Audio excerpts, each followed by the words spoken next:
କାହାଣୀ ହାତୀ ଏବଂ ଶୃଗାଳ।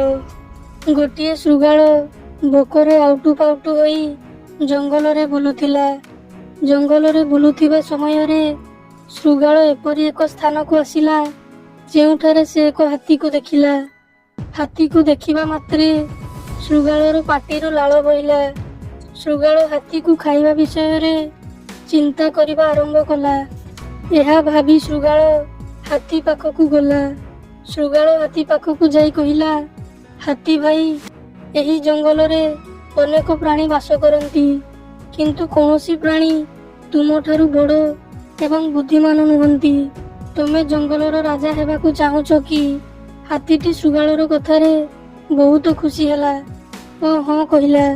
ଯେତେବେଳେ ହାତୀ ହଁ କହିଲା, ଶୃଗାଳ କହିଲା, ମୋ ସହିତ ଚାଲ। ହାତୀଟି ଅତ୍ୟଧିକ ଆନନ୍ଦିତ ହୋଇ ଶୃଗାଳ ସହିତ ଚାଲିଲା। ଶୃଗାଳ ହାତୀକୁ ଏକ ପୋଖରୀ ନିକଟକୁ ନେଇଗଲା। ତାପରେ ଶୃଗାଳ କହିଲା, ତୁମେ ପ୍ରଥମେ ଗାଧେଇ ଦିଅ। ପୋଖରୀରେ ବହୁତ ପଙ୍କ ଥିଲା। ହାତୀ ରାଜା ହେବାର ଆନନ୍ଦରେ ପୋଖରୀ ଭିତରକୁ ପ୍ରବେଶ କଲା। ହାତୀ ପୋଖରୀକୁ ଓହ୍ଲାଇବା ମାତ୍ରକେ ବୁଡ଼ିବାକୁ ଲାଗିଲା।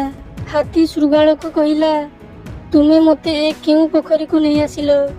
ମୁଁ ଏଥିରେ ବୁଡ଼ି ଯାଉଛି। ଏହା ଶୁଣି ଶୃଗାଳ ଜୋରରେ ହସିବାକୁ ଲାଗିଲା।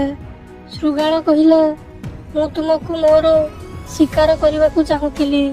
ସେଥିପାଇଁ ମୁଁ ତୁମକୁ ରାଜା ହେବାର ପ୍ରଲୋଭନ ଦେଖାଇ ଏହି ପୋଖରୀକୁ ନେଇ ଆସିଲି। ଏହା ଶୁଣି ହାତୀ ହତାଶ ହୋଇ କାନ୍ଦିବାକୁ ଲାଗିଲା। ହାତୀଟି ପୋଖରୀରୁ ବାହାରକୁ ବାହାରିବାକୁ ଚେଷ୍ଟା କରିଲା, କିନ୍ତୁ ବାହାରକୁ ବାହାରି ପାରିଲା ନାହିଁ। ଧୀରେ ଧୀରେ ହାତୀଟି ପଙ୍କ ହେତୁ ପୋଖରୀର ପାଣିରେ ବୁଡ଼ିବାକୁ ଲାଗିଲା। ହାତୀକୁ ବୁଡ଼ି ଯାଉଥିବାର ଦେଖି ଶୃଗାଳଟି ହାତୀକୁ ଖାଇବାକୁ ପୋଖରୀ ଭିତରକୁ ଗଲା। ଏହାପରେ ହାତୀ ସହିତ ଶୃଗାଳ ମଧ୍ୟ ପଙ୍କରେ ଫସିଯାଇ ମୃତ୍ୟୁବରଣ କରିଲା। ଶିକ୍ଷା, ଯିଏ ଅନ୍ୟ ପାଇଁ ଗାତ ଖୋଳିଥାଏ ସିଏ ନିଜେ ମଧ୍ୟ ସେହି ଗାତରେ ପଡ଼ିଥାଏ। କାହାଣୀଟି ଭଲ ଲାଗିଥିଲେ ଭିଡ଼ିଓଟିକୁ ଲାଇକ୍ କରନ୍ତୁ ଏବଂ ଚ୍ୟାନେଲଟିକୁ ସବସ୍କ୍ରାଇବ୍ କରି ନୋଟିଫିକେସନ୍ ବେଲ୍ ଆଇକନ୍କୁ ଦବାନ୍ତୁ।